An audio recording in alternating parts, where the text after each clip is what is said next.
My respected colleague, good morning to you. Good morning, Leader. With the leave of the chair, I should proceed with some questions. Let us first deal with your CV. And if you be pleased, I shall take you to page 1 of your CV.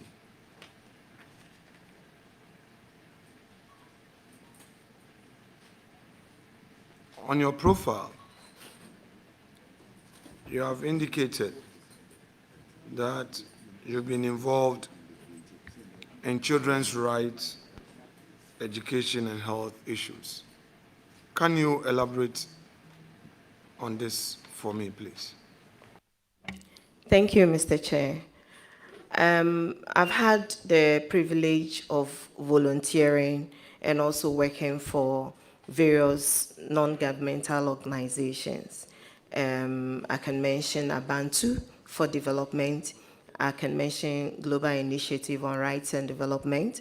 I can also mention the ACT Foundation and a couple of others, including international organizations, Concern Universal. In fact, I've also had the privilege of consulting along the line for Action Aid Ghana. And so a couple of the organizations, I've worked on DFID projects and so on and so forth. So at every given time, I've had opportunity to support one advocacy issue or the other, whether locally or internationally. And so that has built my experience in child rights advocacy. And I'm not a legal person, I'm sure you know, but it's giving me an opening into what to expect or what to do under every given situation. Thank you.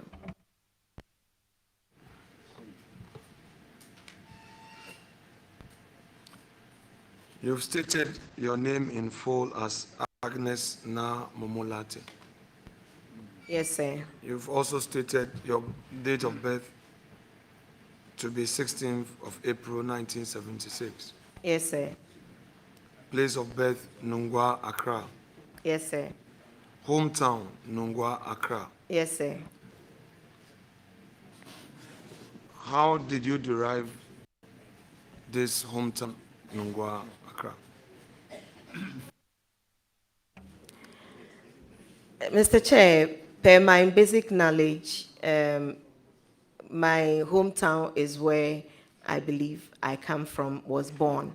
And so I'm an indigene. My parents are both from Nungwa and I'm a Ga. And so that is why I stated it there. So just for the avoidance of doubt, mommy is from Nungwa, Yes, sir. daddy is from Nungwa. Yes, sir. Now, I'm a bit curious. My respected colleague, Roxanne Echede Fiamepo, greeted you in a language. I'm quite familiar with the Gan language. I didn't think that was a Gan language. Gan. What language was that, please? That was Dangbe. Are you a Dangbe? No, sir, but I'm in a close relation to Dangbe, so I'm not a Dangbe, I'm a Ga, but it's a close language. I just want to have clarity.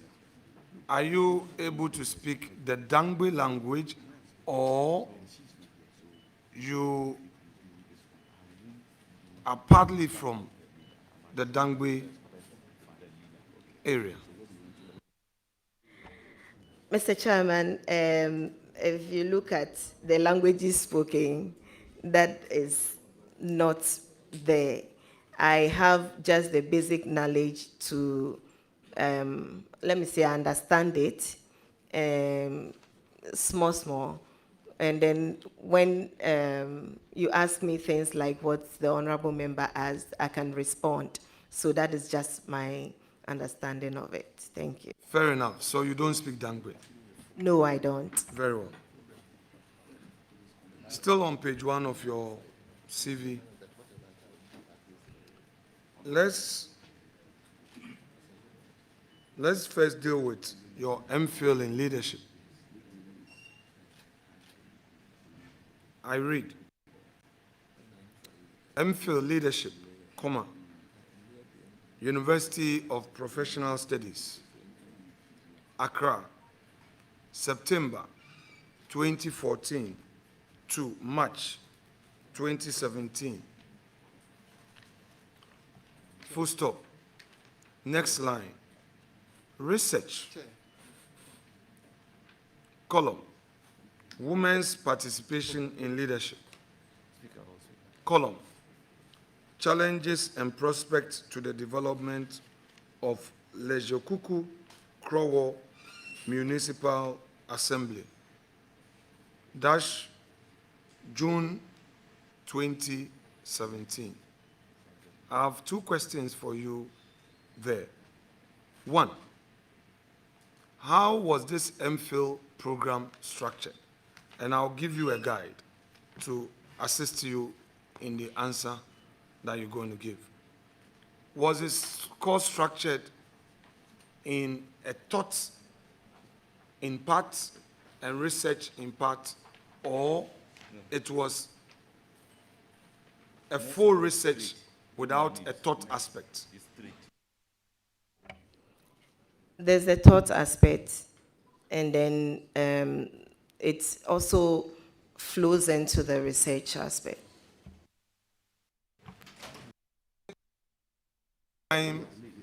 MPhil program. A full time, but in the evenings.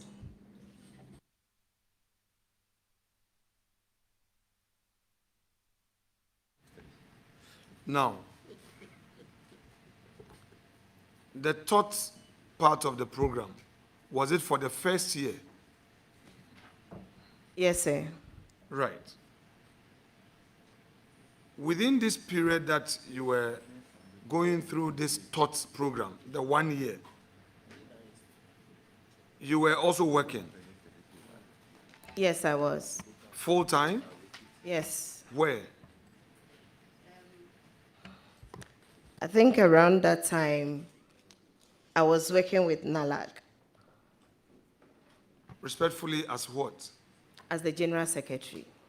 So the NALAG work was not just leadership, but the full-time work. Yes. So when you say full-time work, are you referring to 8 to 5 p.m.?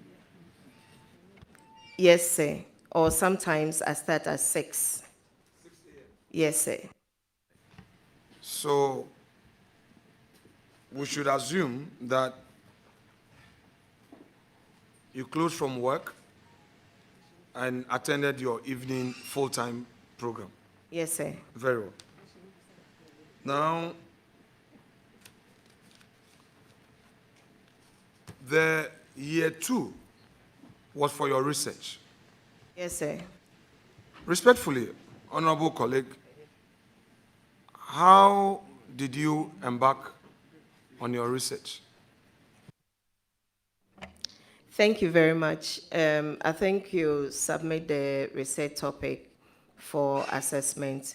Once it is approved, you design your questionnaires, and then you submit to your supervisor. They go through it, and then you go ahead to the field to administer. And then once you've gone through everything, the methodology, everything, you are granted the opportunity to defend. And then once defended, you graduate. So you've indicated that you ended the program March 2017. Yes, Then sir. you have also indicated that your research work you submitted June 2017. Please, can you clarify? There was a bit of a delay. When I was doing the MPhil, I had then applied to Legon, University of Ghana. In fact, it was one of the reasons why I went in for the MPhil. so that it's close to the University of Ghana. Within the period, the PhD program got structured from a 3-year course to a 4-year course. So the waiting period was when I decided to undertake this course. So if you look at it critically, you realize that my final year, that was in 2014, I had to juggle between going for the PhD class and then also doing my research work.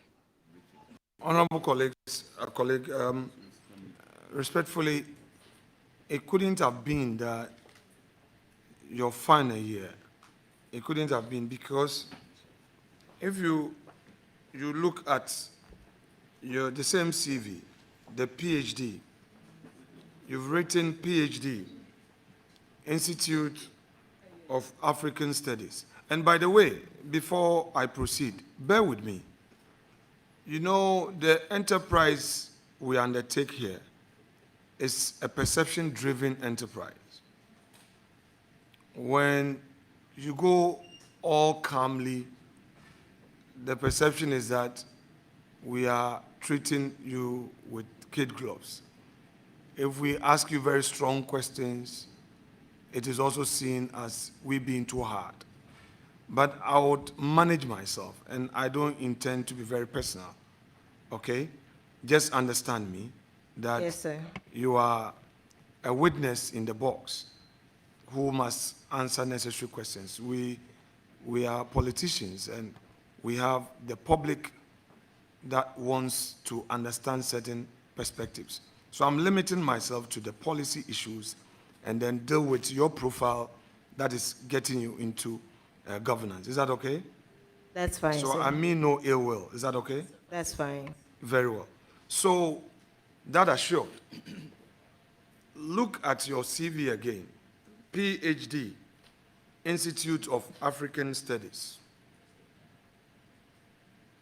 University of Ghana, Legon, September 2014 to December 2020. So if you say that in your final year you had issues, it couldn't have been, because you see, you started MPhil and PhD at the same time. I find that very curious. So it wasn't the case that there was, when you were about finishing one, you started the other. And that is why you had some delay. I want you to have an opportunity to clarify. Thank you. With the MPhil, I actually started the MPhil somewhere 2013, and the PhD was in 2014. The MPhil coursework was supposed to be. Honorable member, would you? Please, Honorable Leader, let's take the answer, then you can do a follow-up. Thank you very much. Chairman, with respect, as much as possible, I don't want to get into the ocean. I want to guide her. I'll give the same protection that you give her. So please, when I want to help her, allow that. But if you want to open it up, I don't mind. Honorable member, would you want to amend your CV on that aspect, just for the record, so that we don't go deep, deep, deep, and deep again?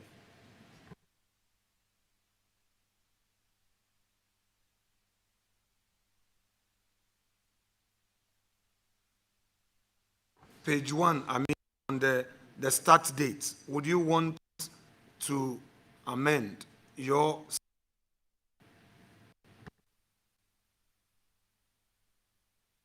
Yes, sir. Very well. I yield to chairman for you to apply for his leave to amend, then I can proceed. Thank you. Please go ahead and do the amendment. The MPhil program was somewhere 2013. I was trying to be specific, but the MPhil program is somewhere 2013. When in 2013, because it's an academic year, it starts from a point. When in 2013, respectfully? I have September on record, and so We I maintain want the to. September. Yes, I want And to. then just amend the year. Yes, please. Very well.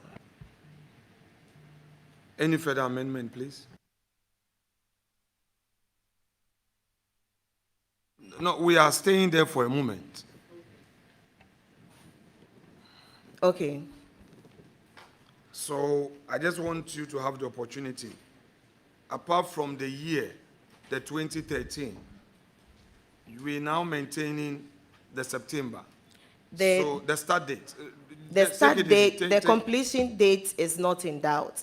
Okay, so you are not changing the completion date. No, the completion date is not in doubt. Very well. So let's go to the PhD. Are you maintaining the start date for the PhD as well? And the completion date for the PhD as well? Yes, sir. Very well. Now, honorable colleague, do you have your certificate for the MPhil, please? Yes, please. What is the date on it for the graduation? The date of the certificate? 20th June 2017.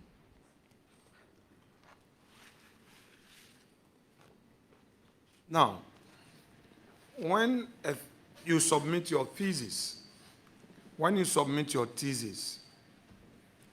it has to be assessed. You need some period to defend it. Yeah. And when you submitted your thesis for the MPhil, how long did it take you to defend it? The supervisors, how long did it take them to get back to you that they have marked your thesis and everything was okay? Was it a month, 2 months, 3 months, 1 week, 3 days, 1 day?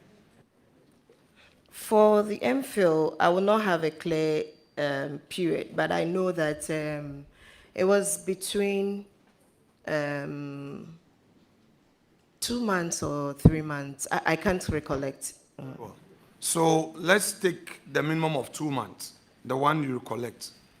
Now, having told this committee that upon submission, it took 2 months for your assessors to get back to you. At least we use the 2 months.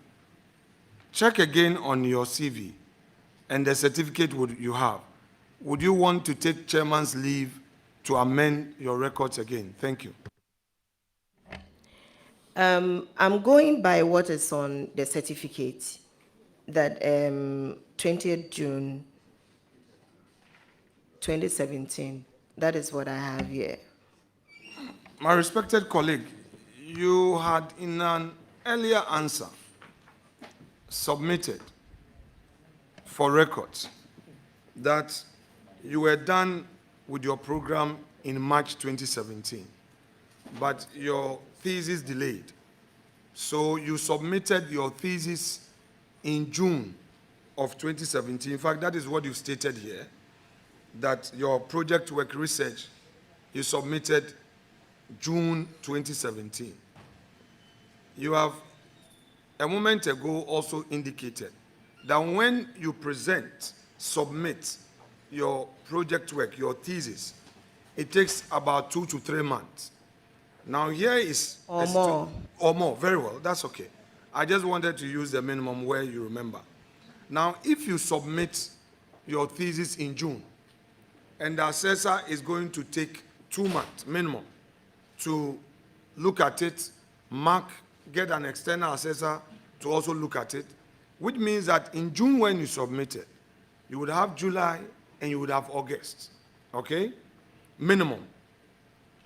You cannot graduate in June 2017 and have a certificate which says you have MPhil, you've earned an MPhil in June 2017. It's the reason why I ask you again.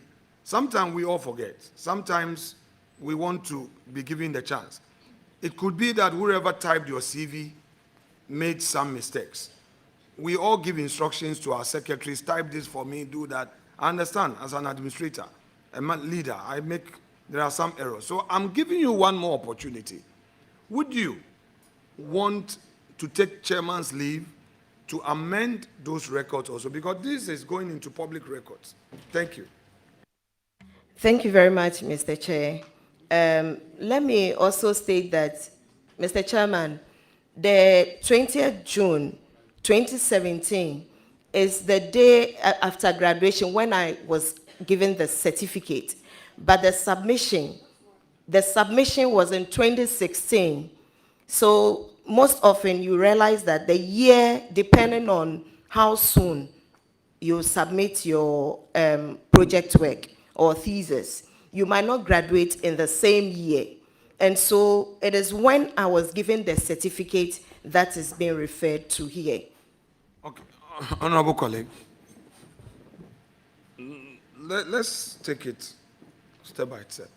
So when did you submit your thesis to UPSA? Which date did you submit your thesis to UPSA? The submission date, unless I check, but I can assure you that I would take it that you would come back if you want to come back. no, leader. Well, leader, Okay. with all due respect, let's abide by the rules. If a question is asked, kindly allow the witness to place the answer on record. Then you can follow up with another question where the witness is in the process or the nominee is in the process of answering the question. Then you come in to say, no, no, no, no, no, no. Honorable leader, with all due respect, I do not think that is the way we should go. So kindly allow the witness to place the answer on record so that the clerks will be able to pick the answer on the record. Then you can follow up. Thank you very much.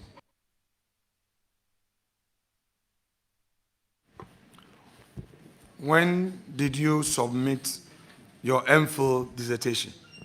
In 2016.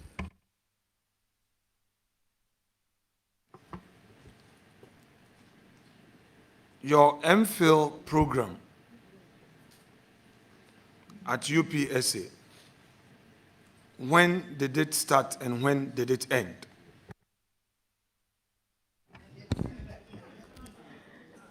Mr. Chairman, I stated earlier that the MPhil program started somewhere 2013. And the completion, when I said completion, including graduation, was around 2017. If you check the records, I did not even graduate with my colleagues. So I had a year delayed or some months or something delayed. But I submitted in 2016. There's a difference between graduation and submission, which would conclude the program. When did you complete your MPhil program? I completed in 2016. Do you remember the month? No, sir.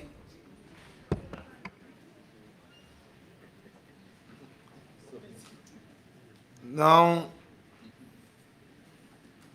honorable colleague, let's go to your PhD.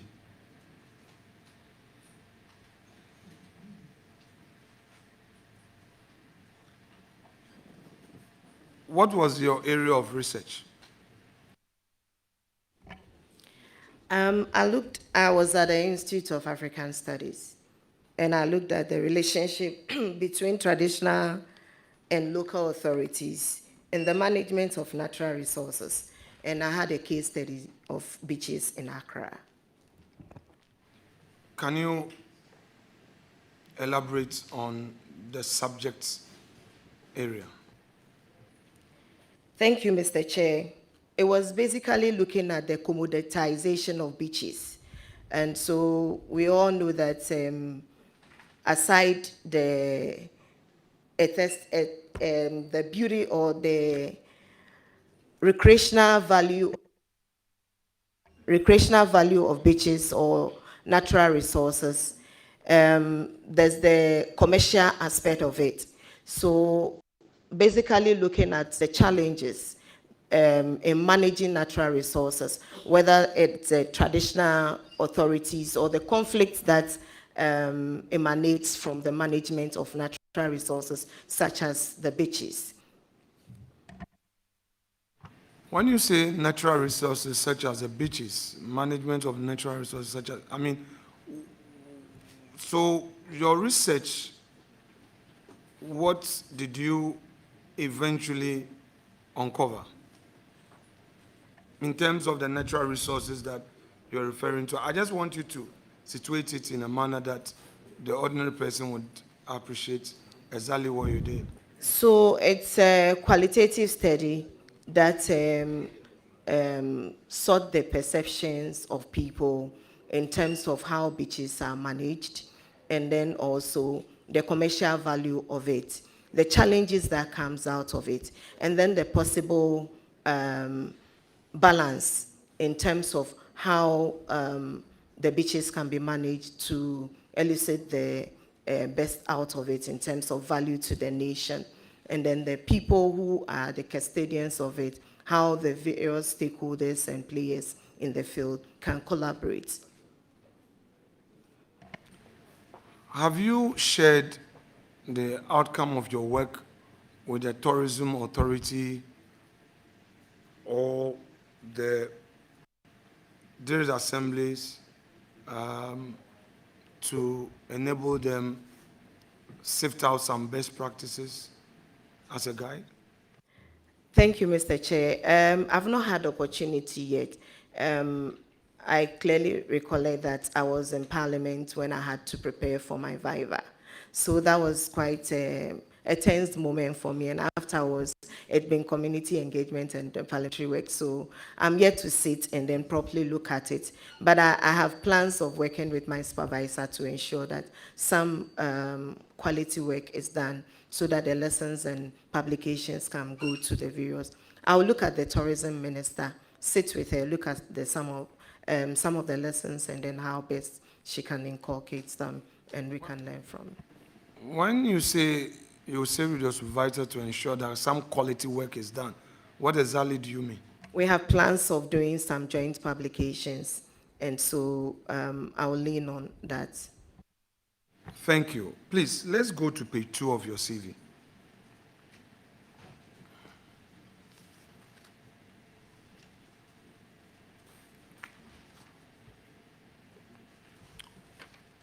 On page 2, you have primary school, Teshin Estate Preparatory School, 1981 to 1986.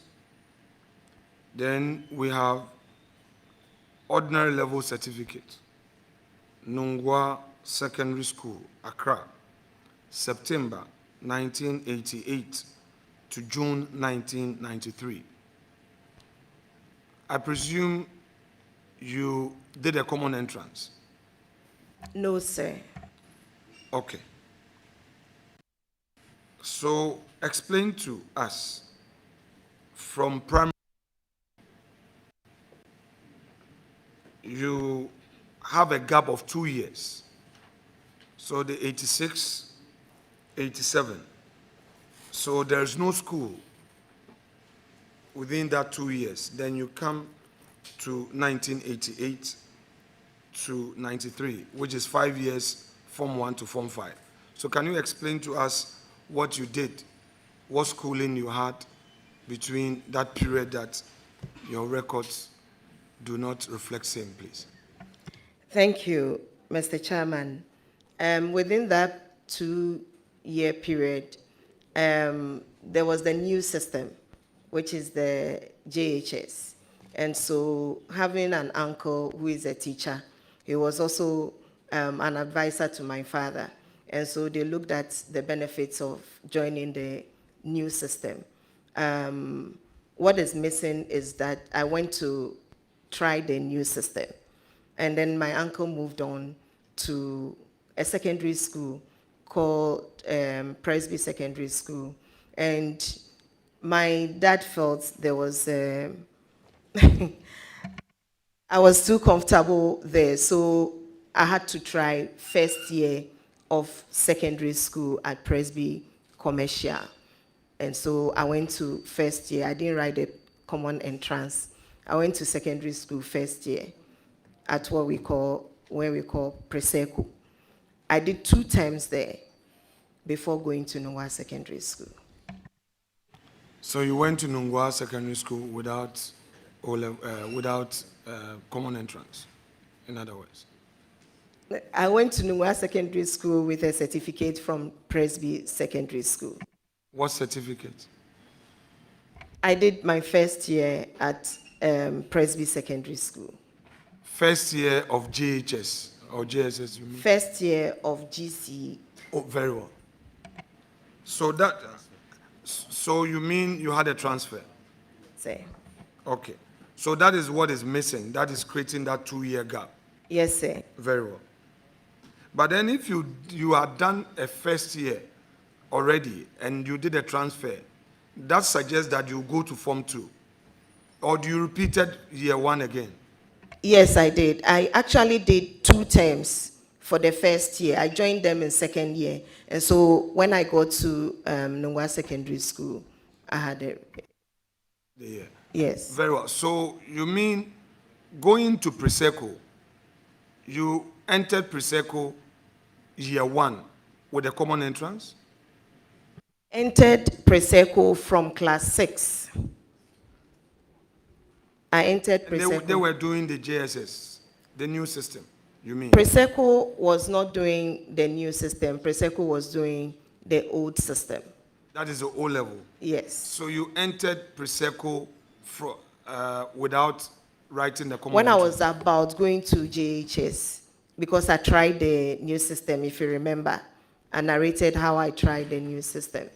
And then when my uncle moved on, so I moved with him. So I didn't write the common entrance or the JHS. Very well. I'll leave that. You've also indicated you did MA, Human Resource Development, Yes, University sir. of Cape Coast, from September 2003 to March 2005. Yes, Is sir. there any part of it that you would want to take the leave of chairman to amend those records there before I proceed with some questions? It was a sandwich program.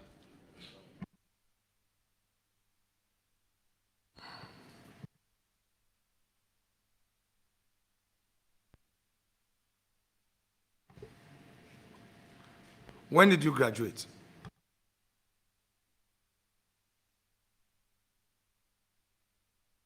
The MA was from 2000 and I graduated in 2005. In fact, it was a 1-year course, and so it was supposed to be 2004. Honorable Member, so would you want to take the leave of Mr. Chair to amend your records, please? Having stated it was 2004, leave is accordingly granted. Thank you, Mr. Chair.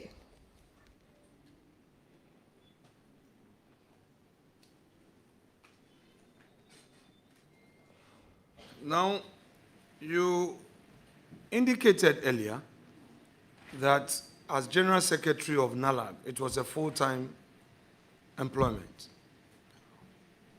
If you come to page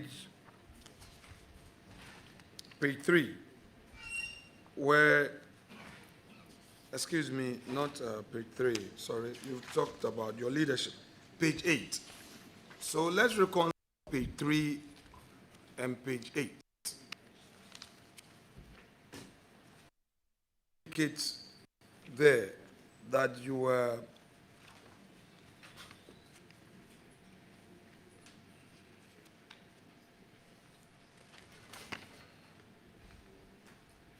page 9, rather, go back to page 9. Let's start with page 9.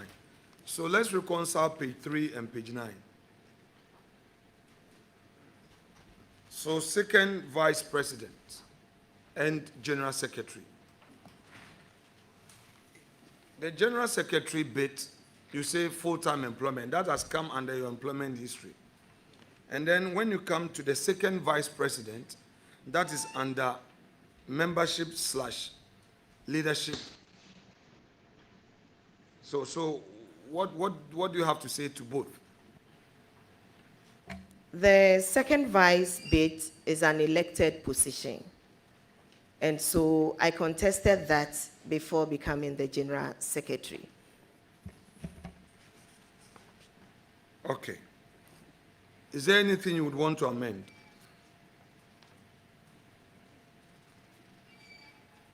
Page 9. Well, on both, I mean, look carefully. We would skip that, and maybe later you can take chair's leave to check. I just don't want to. Page 9. Yeah, 9 and 3. Okay, so just check that, and we'll come back to it. Anyway, my colleague Ahmed Shaib Jerry had referred to President Trump's inaugural address, where he stated that the policy of the United States under his administration will change in a definition of gender, that a man will be a man, a woman, the very natural state. Do you share in this opinion? Thank you, Mr. Chair. Like I earlier said, it's in line with our constitution, and so I share in that. Very well. You were in Parliament between 2021 and 2025 January 6th. That is the 8th Parliament. You were, per Yes, your record. sir. That's a fact. Now, you are aware that some of our colleagues took the view that Ghana would have to legislate on these LGBT issues to make clear to the world our position on this matter.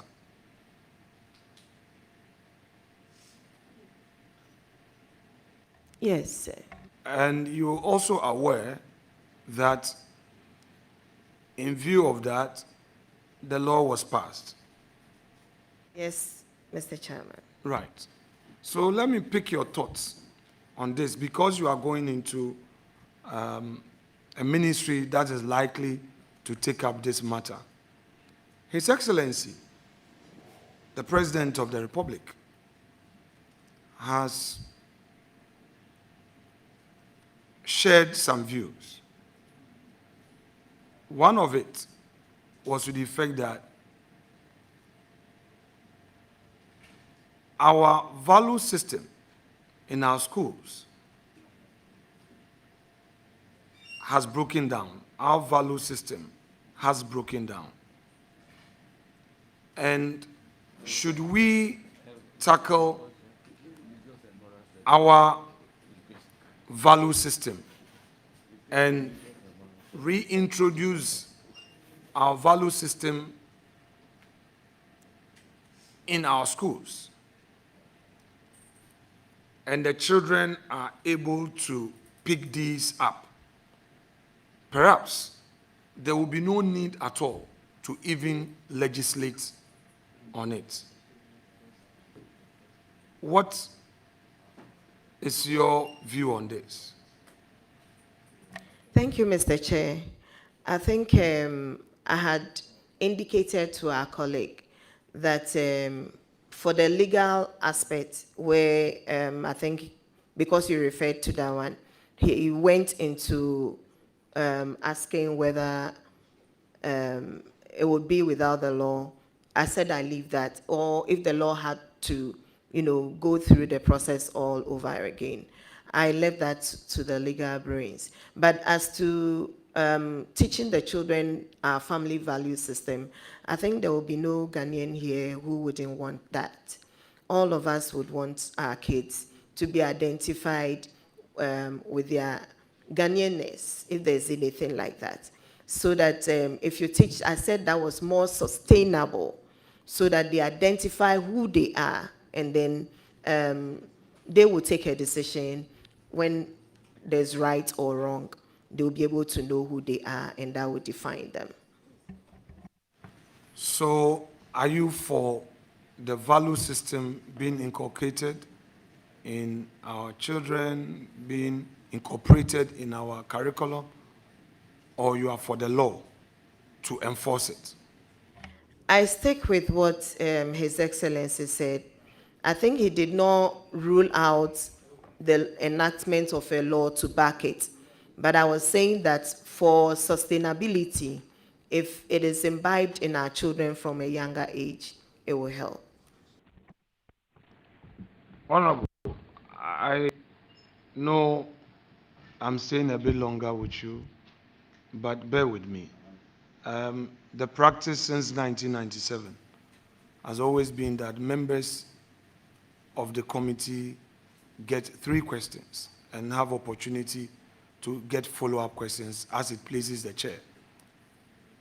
The leader being the ranking by practice since 97 through to Honorable Che Mensah, Honorable Bagbin, Honorable Harun Edrusu, and now my time, is that leaders have unlimited, because we have a duty to ask better questions and policy.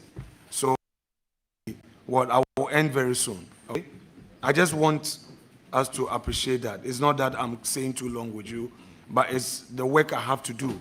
And I don't mean going personally or delaying you. I just need to understand some broader issues for your own good. Is that okay? Thank you very much. Thank you. But leader, take into consideration she's a member of your committee. This very committee, she's a member.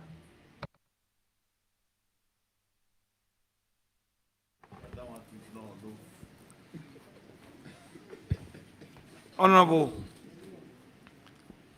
you were an assembly, you were a presiding member. Were you an elected presiding member, elected assembly member, or you were a government appointee? I was a government appointee. Your NDC manifesto. This women banking policy, what really is your understanding of it? What really is your understanding of women in banking? Thank you very much. My understanding is not maybe, okay, let me rephrase it. My understanding of the women banking program is that women-owned banks, women beneficiaries of the same bank, which will be more flexible, introduced at the district level, and women will have more flexible terms, less interest or lower interest rates to be able to support their businesses. So economically bringing the women up. And for me, I think for women like me, it is a laudable idea. So let me have clarity, because the ordinary Ghanaian woman will be interested in this matter. So let's bring clarity to it.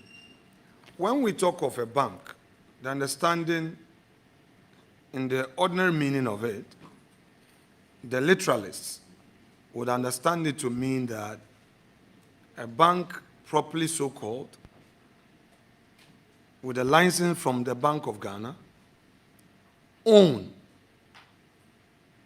and being in operation.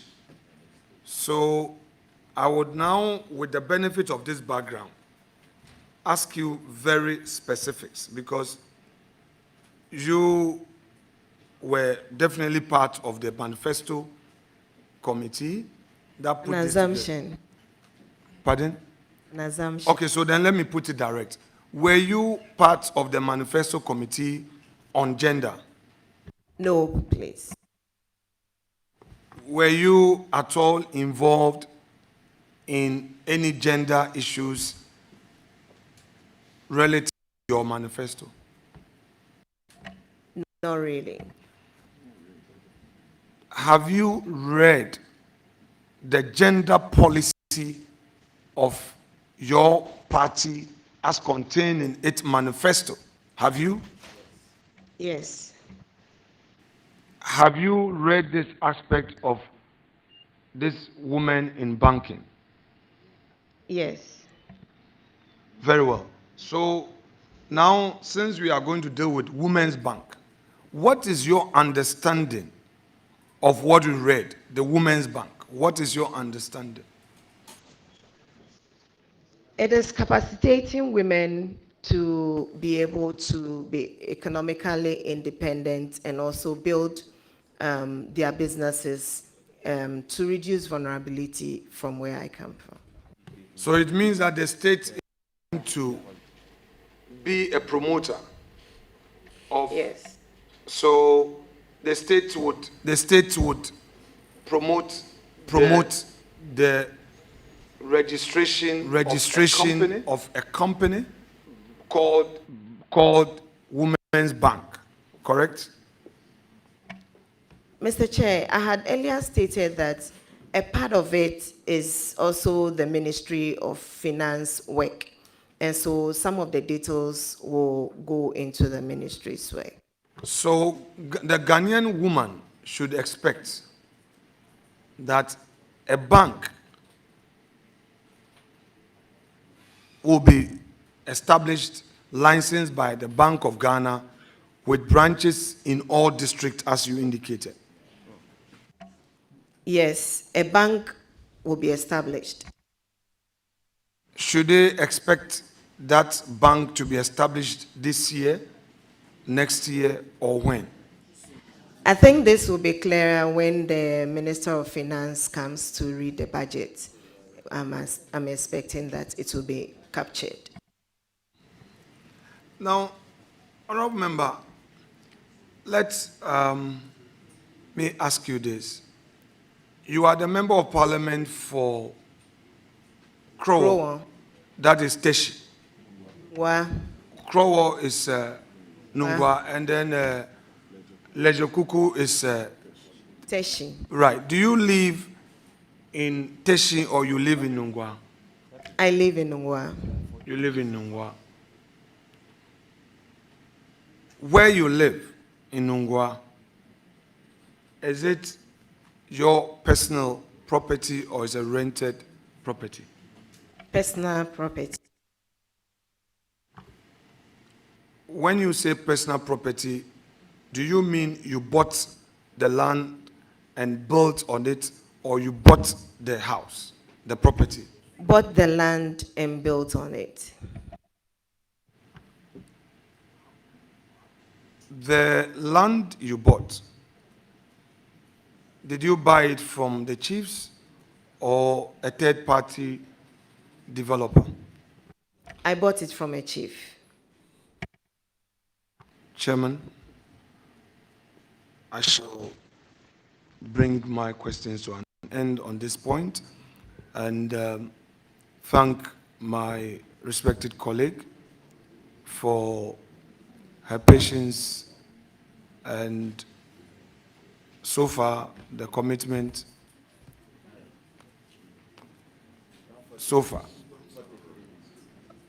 I shall count on your experience thus far in managing the ministry. All other matters shall be pursued on the floor of the House. I wish you well. Thank you so much. Thank you very much, Mr. Chairman. Thank you very much, Honorable Ranking Member and the Minority Leader. Honorable members, let me recognize the presence of our revered chiefs, opinion leaders, and some elders here to give moral support to the nominee. On my list is His Royal Majesty, King Professor Odaifio Wellenchi III, Paramount Chief of the Nungua Traditional Area and President of the Greater Accra Regional House of Chiefs. Ngenge Tetewaka III, Paramount Chief of the Pram Traditional Area.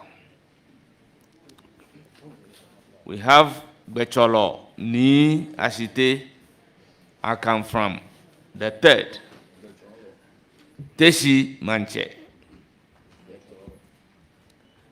Ni Otukwe the second, Nungua Adontin, a representative of the Numo Gwabu Wulomo Siche. We have Janet Momo Oakley. She's the mother of the nominee. We have Reverend Dr. Benjamin Kwame Danso, Chairman NDC Krowa Constituency. The clergy, Nungwa. We also have Major Christine Oko and the spouse. We have Dr. Afis Zakaria, Chief Director, Ministry of Gender, Children and Social Protection. We have members of the civil society organizations here. And we have Honorable Assembly members of Krowa. Is that correct? Krowa, very well. Municipal Assembly. Bear with me. I am an away. Let me use the opportunity to thank the nominee for attending upon the committee and providing answers to questions posed. Surely, you would hear from the committee. Thank you very much. Thank you, Mr. Chairman. Grateful. You are hereby discharged.